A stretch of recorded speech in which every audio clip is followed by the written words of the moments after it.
नमस्कार दोस्तों, स्वागत है आप सभी का हमारे YouTube चैनल में। तो दोस्तों, आप सभी को बता दें कि अब आपके जीवन में एक बड़ी दिव्या चमत्कारी देवी घर आएंगे।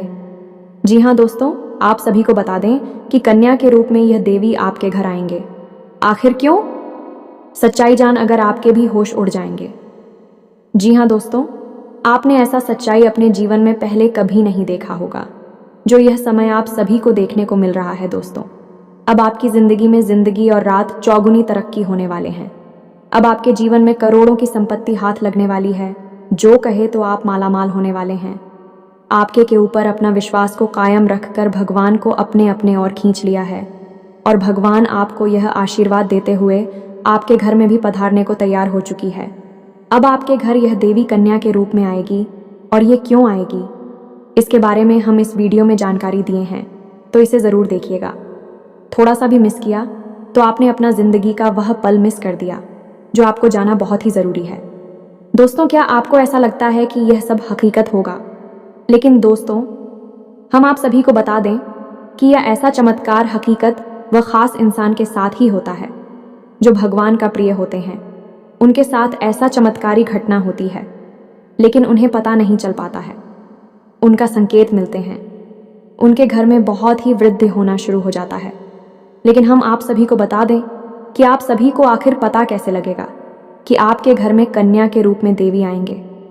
तो दोस्तों, हम आप सभी को बता दें कि यह एक कन्या का पर पढ़ते ही यदि आपके घर में कोई ऐसी एक खुशखबरी आ गई जिससे आपको खुशी मिलती है, समझाइए आपके घर में देवी पधार चुकी है। उसके बाद आपके तो एक एक चाय पूरी होती जाएंगे, एक ही खुशियां आपके जीवन में आती रहेंगे। हमारी बातों को मजाक में मत लेना, अन्यथा आपका ही नुकसान होगा, हमारा तो कुछ नहीं जाएगा। जी हाँ दोस्तों, क्योंकि जो भगवान के ऊपर विश्वास रखते हैं, भगवान स्वयं उसकी मदद करते हैं, स्वयं उसकी रक्षा करते हैं। और जो भगवान का अनादर करते, उसका जीवन नर्क बन जाता है, क्योंकि उनका कोई भी कार्य ही नहीं बनेगा, उनका कोई काम सफल नहीं होगा, उनको अपने जीवन में जीने का मन नहीं करेगा, तो उसकी जिंदगी नरक ही लगेगा। इसीलिए दोस्तों, आप सभी से हम रिक्वेस्ट करते हैं कि भगवान का अंदर कभी ना करें, और उनके प्रति जो आपके मन में विश्वास है उनको हमेशा कायम रखें। देखिए आपकी हर एक इच्छा कैसे पूरी होती है। आज हम आपको बताएंगे 5 ऐसे बड़े संकेतक जिनको जानने के बाद आपको यह पता चल जाएगा कि भगवान आपकी भक्ति से प्रसन्न है या फिर आपकी भगवान ने हर 1 करोड़ पुकार को सुन लिया है।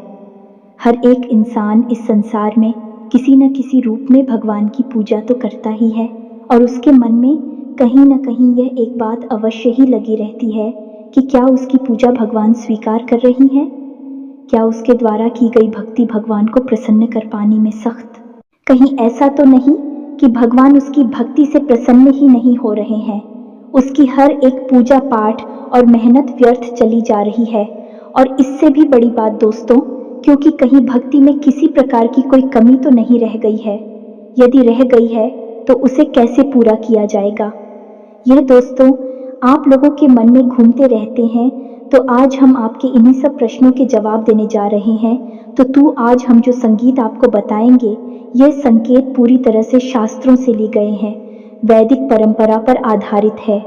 प्राचीन काल में हमारे ऋषि मुनियों ने कई प्रकार की साधनाएं, खोजबीन, शोध और अध्ययन के बाद कई प्रकार की विशेष जानकारियां अलग अलग ग्रंथों में लिखकर हमारे सामने प्रस्तुत करती हैं। अब ज़रूरत है हम उन ग्रंथों को पढ़ें और जीवन उपयोगी जानकारी को बाहर निकालें। लेकिन दोस्त, हर एक इंसान के बस की बात यह नहीं है, क्योंकि यह एक बहुत कठिन कार्य है।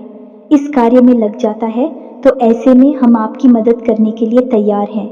हम और हमारी पूरी टीम इस प्रकार की जानकारी को हर वक्त खोजते रहते हैं, निकालते रहते हैं, और आपके लिए हम वीडियो के रूप में इस प्रकार की जानकारी लाते रहते हैं। तो अब ऐसे में आप इन संकेतों को अच्छी तरह से देखें, समझें, और उसके बाद हमें कमेंट करके बताएं कि आपको इनमें से कौन से संकेत अब तक प्राप्त हो चुके हैं। हम आपको बता दें कि इन 5 में से यदि 3 संकेत भी आपको प्राप्त हो चुके हैं तो आप प्रसन्न हो जाएं, और यदि आपको 1 या 2 संगीत ही प्राप्त हो रहे हैं तो अभी आप हो, लंबा सफ़र तय करना है। कुछ विधियां हम आपको बताएंगे, कुछ विशेष तरीके बताएं कि जिनसे आप जल्द से जल्द भगवान को प्रसन्न कर पाएंगे। और इन सबसे ज़्यादा महत्वपूर्ण दोस्तों कि यदि 5 संगीत आप मिल चुके हैं तो अब आपको प्राप्त होने वाली है। कुछ विशेष दिव्य शक्तियाँ कौन सी है? बुद्धू शक्तियाँ, जो भगवान आपको अपनी भक्ति के उपहार स्वरूप देने वाले, या फिर आपको वह मिल भी चुकी होंगी लेकिन आप उनके बारे में अभी तक कोई एहसास नहीं है। उन दिव्य शक्तियों के बारे में भी हम आपको सारी बातें बताएंगे, तो वीडियो भी हद ही रोचक है। और आपको यह वीडियो पूरी तरह से देखना है। यदि आपने इस वीडियो को मिस कर दिया दोस्तों, तो हम इस बात की गारंटी देते हैं कि आप एक बेहद ही बहुमूल्य ज्ञान से वंचित हो जाएंगे, तो ऐसी गलती बिल्कुल भी ना करें। दोस्तों, हमने बड़ी ही मेहनत के बाद इस वीडियो का संकलन आपके लिए तैयार किया है। हम आपके लिए थाली परोस कर ले आए हैं। अब ज़रूरत है आपको भोजन ग्रहण करने की, यानी कि ज्ञान रूपी भोजन को अपने मन मस्तिष्क में ग्रहण कर लेने की। जी हाँ दोस्तों, यदि आप भोजन को ग्रहण कर लेंगे तो हम मान लेंगे कि हमारी मेहनत सफल हो चुकी है, हमारा प्रयास सफल हो चुका है। इसी के साथ साथ दोस्तों, हम ये भी मान लेंगे कि माई के लिए हमारी भक्ति भी सफल हो चुकी है, क्योंकि अगर हम किसी भी इंसान के जीवन में लेस मात्र भी परिवर्तन लाने में सक्षम होती है, तभी तो हमारी भक्ति सफल मानी जाएगी। कभी भी भक्ति स्वयं के लिए नहीं होती, कभी भी ईश्वर की कृपा स्वयं के लिए नहीं होती, जनहित के लिए होती है। तो यदि हम आपके जीवन में कोई परिवर्तन ही ना ला पाए, आपके जीवन में कोई बड़ा बदलाव ही ना ला पाए, तो हमारी भक्ति निष्फल हो जाएगी, किसी कार्य की नहीं रहेगी। दोस्तों, यकीन मानिए, हम अपने हृदय की गहराइयों से आपसे कहते हैं कि जो भी कार्य, जो भी जानकारी हम आपको दे रहे हैं, डिस्टर्ब उचित माई की भक्ति के द्वारा प्राप्त अनुभूतियों के आधार पर और उन्हीं की और आशीर्वाद के आधार पर हम आपको बताते हैं। बिना माई की अति के इस दास की तो इतनी भी हैसियत नहीं कि वह 2 शब्द बोल सके। बिना शक्ति के तो शिव भी सबके समान होते हैं, और हम जैसे तुच्छ दास की तो हैसियत ही क्या है। तो आप बस हमारे भाव को ग्रहण करिए और हर एक बात को समझने की कोशिश करिए। तो चलिए आज के इस ज्ञानवर्धक वीडियो को शुरू करते हैं। लेकिन इससे पहले आपसे हमारा हृदय से निवेदन है कि कमेंट में पूरे भक्ति भाव के साथ हैं, जय मां काली कृपा करो, अवश्य लिखना, 1 बार नहीं 3 बार लिखना है। वीडियो शुरू करने से पहले हम आप सभी से एक महत्वपूर्ण बात करना चाहते हैं कि हम आप सभी के लिए अच्छे से जानकारी के लिए दिन रात मेहनत करते हैं। बहुत छानबीन करने की बाद आप सभी के लिए हम बहुत अच्छे जानकारियां लेकर आते हैं, जो कि आप सभी के जीवन के लिए बहुत ही ज़रूरी होता है। और दोस्तों, इन सभी के लिए हम आपसे कुछ नहीं चाहते हैं, बस हम इतना चाहते कि आप हमारे चैनल को सब्सक्राइब कर लें और हमारे चैनल से जुड़ जाएं, जिनमें आपको 1 रुपया भी नहीं लगेगा। बस इतना हमारा आप सभी से हाथ छोड़कर प्रार्थना है, निवेदन है। तो हमारा भावना को ज़रूर समझिएगा और हमारे चैनल को सब्सक्राइब कीजिएगा। इससे आप हमारा मनोबल भी बढ़ाएंगे और माई की सेवा करने का एक और मौका हमें देंगे, क्योंकि हम फिर इससे अधिक लोगों तक पहुंचने लगेंगे। तो हमारे परिवार से जुड़ जाइए, जल्दी से चैनल को सब्सक्राइब करिए, फिर आगे बढ़ते हैं। दोस्तों, ये संसार अनेक प्रकार के लोगों से भरा पड़ा है, लेकिन ये पर हर एक इंसान है, एक माध्यम से एक दूसरे से बिल्कुल ही जुड़ा हुआ है। यूं कहें कि एक दूसरे के समान है और वह माध्यम है। भगवान शायद ही ऐसा कोई इंसान इस संसार में होगा जो किसी न किसी रूप में, किसी न किसी प्रकार से भगवान की भक्ति ना करता हो। अब यहाँ पर लोगों की भावना से ही अलग अलग होते हैं।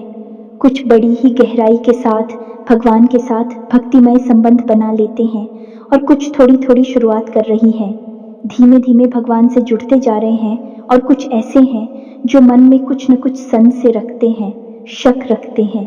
ये तीनों ही प्रकार के भक्त भगवान को फ्री है। लेकिन दोस्तों, इनमें एक प्रकार के भक्त और भी होते हैं जो कि भगवान से लेन देन का सौदा करना चाहते हैं। हमेशा भगवान के मंदिर जाते हैं तो किसी न किसी लालच को लेकर चली जाती है, कोई ना कोई अपनी मनोकामना पूरी करवाना चाहती है। भगवान को साधन समझते हैं और हमेशा इस प्रकार की मनोकामनाएं करती हैं कि आप हमारा यह कार्य करवा दीजिए, तो हम एक से क्या 121 का प्रसाद चढ़ाएंगे, 500 ओक का प्रसाद चढ़ा आएंगे। उल्टी सीधी मांग भगवान के सामने करते खड़े दिखाई देते हैं। और फिर जब उनकी मनोकामनाएं पूरी नहीं होती हैं कि भगवान की सकारात्मक ऊर्जा इस प्रकार कार्य करती ही नहीं है, अन्यथा तू भगवान और एक व्यापारी में कोई अंतर ही नहीं बचेगा। भगवान तो भाव से जुड़ते हैं, भाव से ही चलते हैं। जब ऐसे में उनकी कोई मनोकामना पूरी नहीं हुई तो फिर भी भगवान को अनाप शनाप बातें कहने लगते हैं, अधर्मी हो जाते हैं, अपने धर्म को ही अनाप शनाप अनर्गल बातें कहकर बदनाम करते हैं। ऐसे लोगों को ही राक्षस कहा गया है। दोस्तों, ऐसे राक्षस समाज में जब तक देखने को अवश्य ही मिल जाते हैं। यदि आपके आसपास भी कोई ऐसा झूठ और राक्षस रहता है तो आप उसे अपनी दूरी बना लीजिए। ऐसे लोगों की छाया से भी आपको दूर रहना है, क्योंकि इनके जीवन में क्या होगा कुछ पता नहीं, भगवान ही जाने। लेकिन इनकी छाया पड़ने से, इनकी संगत में रहने से आपका निश्चित ही विनाश हो जाएगा, क्योंकि आपकी चादर ओढ़ली है, सफ़ेद है, और उसे सबसे जल्दी महिला किया जा सकता है जो पहले से ही मिट्टी से कीचड़ से ढके हुए हैं। उन्हें कोई क्या करेगा, लेकिन आप इतनी चादर वाली हैं, आप इनके नज़दीक जाएंगे, आपकी चादर में तुरंत दाग धब्बे लग जाएंगे, यानी कि आप मैली हो जाएंगे, तो आप इनसे तुरंत दूरी बना लीजिए। दोस्तों, ये सारी बातें हम आपको इसलिए बता रहे हैं क्योंकि भगवान और भक्त का रिश्ता बेहद ही पवित्र, आत्मीय और भावुक होता है। तो अब यहाँ पर एक प्रश्न आपके मन में अवश्य उठा होगा दोस्तों कि भगवान से अपनी मनोकामनाएं पूरी कैसे करवाएं, क्योंकि इंसान की कहीं ना कहीं इच्छा तो होती ही है, क्योंकि वह मंदिर जाकर भगवान की पूजा करके पूरी करवाना चाहता है। अब हम आपको बताएंगे कि सकारात्मक रूप से, भावनात्मक रूप से भगवान को प्रसन्न करने के बाद अपनी मनोकामना कैसे पूरी करवाई जाती है, इसका शास्त्रीय विधान क्या है। लेकिन इस विषय को उठाने से पहले हम आपको मूल विषय की ओर ले चलते हैं कि कौन से 5 बड़े संकेत हैं जो आपको बताएंगे कि आपकी भक्ति सफल है, भगवान ने आपकी प्रार्थना सुन ली है। जब आपको भगवान की कृपा प्राप्त हो जाएगी तो आपको फिर किसी से डरने की आवश्यकता नहीं है। ये दोस्तों, ग्रह नक्षत्र टोना, टोटका, उपाय, काली क्रिया, वशीकरण, उच्चाटन, किसी भी प्रकार की विधि से आपको डरने की आवश्यकता नहीं है, बशर्ते कि शुद्ध भगवान की सकारात्मक ऊर्जा आपको प्राप्त हो चुकी हो। ये दोस्तों, हनुमान जी को जब प्रभु श्री राम ने एक मुद्रिका दी दूर के अंदर इतना बड़ा किया कि वे पूरे समुद्र को ही पार कर गए। प्रभु मुद्रिका मेली मुख माही जलधि लांघी गए। अचरज नाही, तो फिर आपके लिए तो कोई समुंदर भी पार नहीं करना है। छोटी छोटी परेशानी के समाधान ही तो निकालने हैं, कौन सी बड़ी बात है। तो अब ध्यान से सुनिए जो हम आपको बताने जा रहे हैं। आप जिस भी भगवान के रूप की पूजा करते हो, चाहे आप हनुमान जी की पूजा करते हो, माँ काली की करती, या फिर भोलेनाथ की, यह प्रभु श्री राम की, किसी भी रूप की आप पूजा करती हो, पहला संकेत ये है कि अचानक किसी दिन ऐसा होगा कि आप भगवान का ध्यान करने बैठेंगे और आपकी आंखों से आंसू चलने लगेंगे। जी हाँ दोस्तों, है आपके रोंगटे से खड़े होने लगेंगे, आपकी आंखों से आंसुओं की धाराएं बहने लगेंगे। अनायास ही ऐसा होगा कि आपके अंदर एक अजीब सी सनसनी का भाव उत्पन्न होने लगेगा। आपको ऐसा लगेगा जैसे कि आसपास का माहौल अचानक से परिवर्तित होने लगा है। हालांकि दोस्तों, ये कभी कभार ही होगा और अचानक से ही होगा, और कुछ समय तक चलने के बाद ये भाव समाप्त भी हो जाएगा। ये दोस्तों, ये एक ऐसा भाव है जो आपके अंदर उत्पन्न नहीं तब होता है जब आपकी आत्मिक ऊर्जा उस परमात्मा से, यानी कि परम ब्रह्म से जुड़ जाती है, और जब उसे सच्चाई का एहसास होता है कि वह ऊर्जा का एक भाग है तो वह उत्तेजित हो जाता है। जी हाँ दोस्तों, इसी वजह से आप इस स्थूल शरीर में कुछ इसके संकेत दिखाई देते हैं। आपके रोंगटे खड़े होने लगेंगे, एक सनसनी का एहसास आपको होने लगेगा, आसपास की आवाज़ आपको सुनाई देनी बंद हो जाएंगी। हो सकता है कि आपके कानों में कुछ अजीब सी आवाज़ें गूंजने लगे और आपकी आंखों से आंसुओं की धारा बहने लगी। कि दोस्तों, अब आप हमें कमेंट करके बताना कि आपको यह संकेत कभी महसूस हुआ है या नहीं। लेकिन दोस्तों, बात यही है कि यह आपको महसूस तब होगा जब आप बहुत गहराई से भगवान से जुड़ जाएंगे। जी हाँ दोस्तों, भक्ति की सीमाएं जब आप लग जाएंगे। अब सुनिए, दूसरा संकेत है, यह भी बहुत ही गहरा और प्रबल संकेत है। ध्यान से सुनना दोस्तों। मान लीजिए कि आप पूजा करने बैठे और आप माला फेरते हैं या फिर चालीसा पाठ करते हैं या फिर कोई स्थिति या गायन करते हैं और अचानक से आपकी आंखें हो जाती हैं। जी हाँ दोस्तों, और आंखें बंद होने के बाद आप सुध बुध भूल जाते हैं। माला है तो हाथ से छूट जाती है, किताब को ही ले रखी है तो वह भी हाथ से छूट जाती है और आप कुछ ही सेकंड के लिए, मिनट के लिए एक ऐसी अजीब स्थिति में पहुंच जाते हैं कि आपको कोई एहसास ही नहीं होता। फिर अचानक से आप एक झटके से पूछकर खड़े होते हैं और देखते हैं कि आपके हाथ से तो माला छूट चुकी है, किताब ही गिर गई है और आप जो जॉब कर रही थी वह भी आप भूल चुके हैं कि आपने कितना जाप कर लिया, किया भी है कि नहीं किया, कहीं आप तो नहीं गए। यानी कि एक अजीब सी स्थिति में आपने डुबकी लगाई और फिर अचानक से आप बाहर आ गए। अब यह क्या है दोस्तों, इसे आप समझ ही हमारा आध्यात्मिक, हमारे वेद क्या कहते हैं इस विषय में। जी हाँ दोस्तों, तो ध्यान से सुनिए।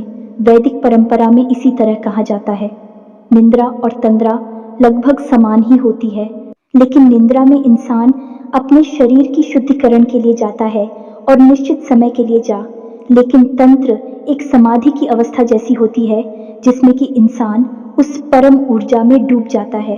दोस्तों, एक बात याद रखिए कि हमारे वेदों में, हमारे पुराणों में हर जगह स्पष्ट तौर पर यह लिखा है कि यह संसार है, एक माया मात्र है। इस संसार का असल स्वरूप वह नहीं है जो हमें दिखाई देता है, जो हमें प्रतीत होता है।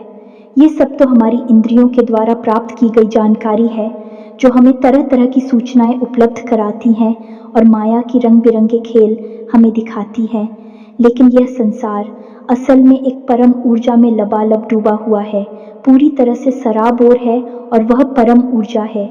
ईश्वर की यानी ब्रह्म की हो जाए तो आप कुछ समय के लिए उस पर हम ऊर्जा में डूब जाएंगे और इस माया से मुक्त हो जाएंगे, और वही स्थिति होती है तंद्रा की स्थिति।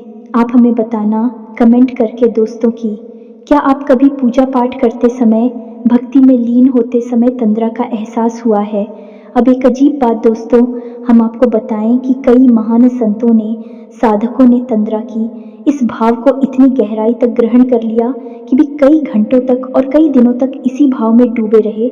जैसे कि परमहंस रामकृष्ण जी इस भाव में 8 दिनों तक बैठे रहे, भगवान खुद भी इसी भाव में 8 दिनों तक बैठे रहे और स्वामी विवेकानंद भी पूरे 24 घंटे के लिए इसी तरह के भाव में डूबे रहे। और जब ये लोग इस भाव से उठकर बाहर आए, इस संसार में, माया रूपी संसार में वापस आए, तो इन्हें पता ही नहीं चला कि इन्होंने इतना लंबा समय इस तरह के भाव में बिताया था। लेकिन उस समय इन्हें ईश्वर से आकर्षण और परम जुड़ाव का एहसास पता चल गया। आपके साथ ये हुआ है कि नहीं, हमें बताना, भले ही कुछ मिनट 10 सेकंड के लिए ही क्यों ना हुआ है, लेकिन ये तो परम एहसास है दोस्तों। आप जरा सा भी हो गया है तो कल पड़ेगा और आप उस परम ऊर्जा में विलीन होने के लिए तैयार हैं। ये मानकर चलिए, तो आप हमें बताना आपके साथ हुआ है, कब हुआ है, कितनी बार हुआ है, सब कुछ बताना दोस्तों, हमें बड़ी उत्सुकता रहेगी। अब बात करती हैं तीसरे संगीत की दोस्तों। इस संगीत का नाम है स्थित प्रज्ञ दोस्तों। मैं अब इसे आप समझिए, गहराई से जब आप भगवान से जुड़ चुके हैं, आपकी आस्था बहुत गहरी है, मन में बहुत गहरी भाव और विश्वास है ईश्वर के लिए। तो अब आपकी मनोदशा दोस्तों, अब आपके जीवन में क्या चल रहा है, किस स्थान है, उठापटक है, जीवन में भाग दौड़ है, कुछ बन गया, कुछ बिगड़ गया, सब आपके आसपास होता रहेगा, लेकिन आपके ऊपर इसका ज्यादा प्रभाव नहीं होगा। यह दोस्त यानी कहने का मतलब यह है कि परेशानियों से आप विचलित नहीं होंगे, आपको क्रोध नहीं आएगा, और आएगा भी तो आप बड़ी जल्दी संभाल लेंगे। और सबसे बड़ी बात दोस्तों, आपके अंदर ही खड़ी डरता का भाव उत्पन्न हो जाएगा। आपके चेहरे पर एक मुस्कुराहट रहने लगे कि आप निर्भीक हो जाएंगे। फिर आपको ऐसा लगने लगेगा कि चलो देखते हैं, जो भी होगा देखा जाएगा। यानी कि ऐसा भाव उत्पन्न होगा जो कि आपको लीडर बना देगा और यह भाव इसीलिए उत्पन्न होगा क्योंकि आपकी अंतरात्मा यह बात समझ चुकी है कि जो भी सुख और दुख आपको मिलेगी बल्कि इस संसार के लिए है, इस शरीर मात्र को मिलेंगे। आपकी आत्मा को कोई नहीं कर सकता, कोई सुखी नहीं कर सकता। वह तो परम है और उस पर हम पूजा के लिए ही बनी है, उसी से निकली है, उसी में लिप्त हो जाएगी, उसी में समाहित हो जाएंगी। यह भाव आपके अंदर उत्पन्न हो जाएगा। अब आपको स्पष्ट तौर पर भले ही पता न चले, लेकिन आपको यह संकेत मिलेंगे। ऐसा भाव रहेगा कि आप निडर हो जाएंगे, आप आए नहीं लगेगा, आपको किसी भी बात से डर नहीं लगेगा। चिंता, थकान, तनाव कुछ भी आपको परेशान नहीं कर पाएगा, यानी कि आप स्थित प्रज्ञ बन जाएंगे। यानी आप केवल देखेंगे जो आपके आसपास हो रहा है, आपके जीवन में हो रहा है, आपकी दृष्टा मात्र बन जाएंगे। फिर आपका उससे कोई लेना देना नहीं है। हालांकि आप काम सब करेंगे, अपने जीवन को जिएंगे, हर एक घटना में आप पूरी तरह से शामिल रहेंगे, लेकिन उसका प्रभाव आपके ऊपर नहीं रहेगा। इसी स्थिति को कहते हैं स्थित प्रज्ञ हो जाना, या यूं कहें कि दृष्टा का भाव उत्पन्न हो जाना। अब बात करती है चौथी संगीत कि इस चौधरी संगीत में आपको कई बार एहसास भी कराया है, लेकिन आपको पता नहीं चल पाया है। ये दोस्तों, जैसे कि आपने कुछ सोचा, आपने सोचा कि इस इंसान से आज मिल लेते तो अच्छा होता, लेकिन वह इंसान आपसे मिल नहीं पा रहा है। लेकिन अचानक ही आप दिखते हैं तो वह इंसान आपके सामने आ जाता है। यानी कि कोई ऐसी बात जो आपके मन को परेशान कर रही है और आप चाहते हैं कि वह हो जाए, वह घटना घटित हो जाए, लेकिन फिलहाल में घटित होने वाली नहीं थी। अचानक ही क्या है कि वह घटना घटित हो जाती है और उसमें आपका लाभ है। या दोस्तों, ऐसी स्थिति तब बनती है जब आप भगवान की ऊर्जा से जुड़ जाती हैं, भगवान आपसे प्रसन्न हो जाती हैं। अब ऐसे में यह होगा कि आप जो सोचेंगे भी, घटनाएं भी करने लगेंगे, जो आप चाहेंगे वह घटना आपके हित में घटने लगेगी। लेकिन दोस्तों, यहाँ पर समस्या एक दोस्त और बड़ी समस्या ये है कि यदि आप नकारात्मक बातें सोचेंगे तो वह भी घट जाया करेंगे। ये दोस्तों, जैसे कि आपने सोचा कि थोड़ा संभल कर चलते हैं, कहीं गिर ना जाए, तो आप देखेंगे कि अचानक गिरी रहे हैं। कई बार ऐसा होता है। हम आपको बताएं, हमारे जाने वाली एक मित्र हैं, उनके अंदर भी यह भाव उत्पन्न हो चुका था। तो उन्होंने एक बार एक अच्छी अंगूठी कहीं से प्राप्त, यानी किसी ने उनको दिया, उन्होंने बनवाई है, हमको नहीं पता, लेकिन उन्होंने हमको बताया कि यह अंगूठी उन्हें मिली तो उन्होंने उसे पहन लिया। फिर उनके मन में अचानक ये ख्याल आया कि कहीं ऐसा ना हो कि इसमें लगा हुआ रत्न गिर जाए। या दोस्तों, और यही हुआ।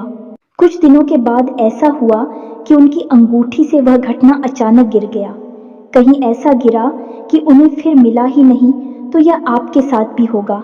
यदि हो रहा है तो आप हमें कमेंट करके बताना। यह स्थिति थोड़ी सी नकारात्मक भी है, आपके विपक्ष में भी कार्य कर सकती है, क्योंकि अब ऐसे में आपको बड़े ही संभल कर रहना होगा। हर एक बात को सकारात्मक तरीके से सोचना होगा। सकारात्मक बातें ही बोल रही होंगी, क्योंकि आपके द्वारा बोली गई बातें, सोची गई बात सच होने लगेगी। अब हर बार चाहे भले ही ऐसा ना हो, लेकिन 10 में से 5 बातें ऐसी होगी जो सत्य साबित हो जाएगी। ये दोस्तों, तो यदि आपके साथ ऐसा हो रहा है तो आप हमें कमेंट करके बताना और थोड़ा संभल कर रहना। ऐसे में बस आपको चाहिए कि आप ज़्यादा से ज़्यादा सकारात्मक रहे। हर बात को सकारात्मक तौर पर ही सोचें। अच्छी बातें सोचें, गलत बातें आप सोचे ही ना, मुंह से गलत बात निकाले ही ना। दोस्तों, सबसे महत्वपूर्ण 5वां संकेत, जो कि सबसे महत्वपूर्ण है, और आपके जीवन में यह घटना घटी है कि नहीं घटी है, आप हमें बताना। हमें भी इस बात को जानने की बहुत अधिक उत्सुकता है। तो अब ध्यान से सुनिए। 5वां संकेत यह है कि मान लीजिए कि आप अपने जीवन में किसी विशेष विषम परिस्थिति में फंस गए। कोई ऐसी स्थिति जहाँ की आप कोई रास्ता नहीं दिखाई दे रहा है और आप पूरी तरह से फंस चुके हैं। कोई परेशानी है, कोई दिक्कत है, कोई बात है ऐसी जो आपको लगातार परेशान कर रही है। तो आप भगवान से विनती करते हैं कि हे भगवान, हमें इस परेशानी से बाहर निकालिए। कुछ भी करके, कैसे भी करके हमें इससे बाहर निकालिए। फिर कुछ अजीब सा होगा आपके जीवन में, यानी कि जो इंसान आपको समस्याएं दे रहा था, वित्त कर रहा था, उस इंसान का आपके ऊपर से ध्यान हट जाएगा, वह अपनी ही जिंदगी में व्यस्त हो जाएगा। आपको परेशान करना तो दूर, आपके बारे में सोचना भी भूल जाएगा। या फिर ऐसा होगा दोस्तों कि कोई एक इंसान, अनजान इंसान, जिसको आप जानती पहचानती भी नहीं है, वह इंसान आपकी मदद करने के लिए तैयार हो जाएगा और आपको आपकी समस्या से पूरी तरह से बाहर निकाल कर ही दम लेगा। हमारे जीवन की खुद की ऐसी भी कई उदाहरण हैं कि हम जीवन में कहीं पर बुरी तरह से फंस गए तो कभी कभी ऐसे इंसानों ने मदद की, और थोड़ी बहुत नहीं दोस्तों, बहुत अधिक मदद की थी, जिनको हम जानते तक नहीं थे, पहले जीवन में कभी मिले तक नहीं थे। उन्हें आप भगवान का भेजा हुआ दूत कह सकते हैं, मददगार कह सकते हैं, और इस बात की तो केवल माई है और कोई नहीं, बस उसे ही पालनहार है, रक्षण करती है। इसी के साथ साथ दोस्तों कभी कभी तो और भी आश्चर्यजनक घटना घटेगी कि आपके शत्रु आपकी मददगार बन जाएंगे। जी हाँ दोस्तों, अनजाने में ही सही, लेकिन भी आपकी मदद करेंगे। आपको भरोसा ही नहीं होगा कि यह इंसान ऐसा क्यों कर रहा है, लेकिन वह आपकी मदद करेगा, आपको मुसीबत से बाहर निकालेगा। सब कुछ भगवान के द्वारा संचालित है। इस संसार में उस पर हम जैसी ही पूरा ब्रह्मांड चल रहा है, तो किसी की बुद्धि का फेर कर देना कौन सी बड़ी बातें, एक चुटकी बजाते ही नहीं जैसी। और भगवान के लिए तो छुटकी भी ना बजाएं, तब भी ये संभव है। दोस्तों को तो ये तो थी 5 संकेत जो हमने आपको बताए। अब कुछ छोटे छोटे संकेतों और भी मिलेंगे दोस्तों, जैसे अचानक ही दिन में किसी भी समय आप सुर मंदिर की घंटियां सुनाई दे सकती हैं। कोई भजन भगवान का नाम आपको सुमिरन करता हुआ सुनाई दे सकता है। या फिर आपके दिन में अचानक किसी भी वक्त रोंगटे से खड़ी होने लगेंगे, या दोस्तों अचानक ही आप प्रभु के नाम का स्मरण करने लगेगी, कोई भजन गाने लगी, अचानक ही आप एक धुनी सी रमानी लगेंगे। किसी भी वक्त दोस्तों आपने दिन देखेंगे ना रात देखेंगे, कभी भी आपके अंदर रोज आग जाएगी। जी हाँ दोस्तों, फिर भी आप अनायास अचानक ही भगवान के मंदिर पहुंच जाएंगे। तो ये भी छोटे छोटे से संकेत हैं, इनसे भी भगवान आपकी बात सुन रहे हैं, आपकी भक्ति से प्रसन्न है, ये जाहिर होने लगता है। अब आप हमें बताना कि आपको कौन कौन से सन के दिन में मिले हैं। तो अब बात करती है दोस्तों है कि भगवान को प्रसन्न कैसे किया जाता है। जी हाँ दोस्तों, यदि आपको कम संकेत मिल रहे हैं, ये कोई संगीत मिला ही नहीं है, तो ऐसा नहीं है कि भगवान आपसे रुष्ट हैं, बस आपसे उनकी ऊर्जा जुड़ नहीं पाई। दोस्तों तो आपको क्या करना है दोस्तों, कभी भी भगवान के मंदिर में जाकर ये बात बोलिए, आप हमारा ये काम करवा दीजिए, हमारी नौकरी लगवा देंगे, तो हम आपको RS 500 का 1000 रुपए का या फिर ये करवाएंगे, वह करवाएंगे, घंटा करवाएंगे, छत्र चलाएंगे। ये सब मत बोलिए दोस्तों, ये सब भूलकर आप अपना ही मान मर्दन कर रहे हैं। आप बस सीधे मंदिर चाहिए, कुछ लेना है तो लो, नहीं लेना है तो मत लो, बस भाव के साथ चाहिए और भगवान के सामने बैठ जाइए और भगवान से निवेदन करिए, भगवान से जुड़ जाइए, भगवान को अपने घर का सदस्य बनिए, चाहे पिता समझिए, चाहे भाई समझिए, चाहे मित्र समझिए, कोई एक संबंध भगवान के साथ जोड़ लीजिए। और बिल्कुल ऐसे जैसे आप अपनी सबसे प्रिय जो आपका शुभ चिंतक है उसे अपने जीवन का दर्द सुनाते हैं, वैसे ही भगवान को अपने जीवन का दर्द सुनाइए और आप देखिए कि भगवान आपकी कैसे जुड़ती हैं। दोस्तों याद है ना आपको सुदामा का चरित्र, सुदामा ने कौन सा प्रसाद चढ़ाया था, भगवान को सुदामा ने कौन सी अगरबत्ती लगाई थी, कौन सा हवन किया था, कुछ भी नहीं दोस्तों। रामा का भाव कृष्ण से जुड़ा हुआ था और कृष्ण सुदामा के लिए दौड़े चले आएंगे, पैर भाग के चले आए राजमहल में और सुदामा के लिए दरवाजे तक आए और अपने शुरू से सुदामा की चरण कमल को धोया। दोस्तों आप समझ गए, भगवान भाव के भूखे हैं, हम उन्हें कुछ दे ही नहीं सकते हैं, हमारी हैसियत ही नहीं, औकात ही नहीं कि हम उन्हें कुछ दे सकें। हम केवल उन्हें एक चीज दे सकती हैं, वह है हमारा शुद्ध भाव। या दोस्तों अब आप प्रसाद लेकर जाते हैं तो वह तो एक परंपरा है, आप अपने भाव को मजबूत करने के लिए प्रसाद ले जाइए, धूप जलाइए, दीप जलाइए, जो मन है वह करें, लेकिन पूजा बिल्कुल एक मुर्दा शरीर के समान होती है। आपको भाव जगाना पड़ेगा। जब भी आप तकलीफ में हो भगवान को कहिए, भगवान अब आप ही देख लेना, कोई कार्य कठिन आ जाता है, भगवान अब आप ही देख लेना, हम तो बस लगे हैं, काम कर रहे हैं।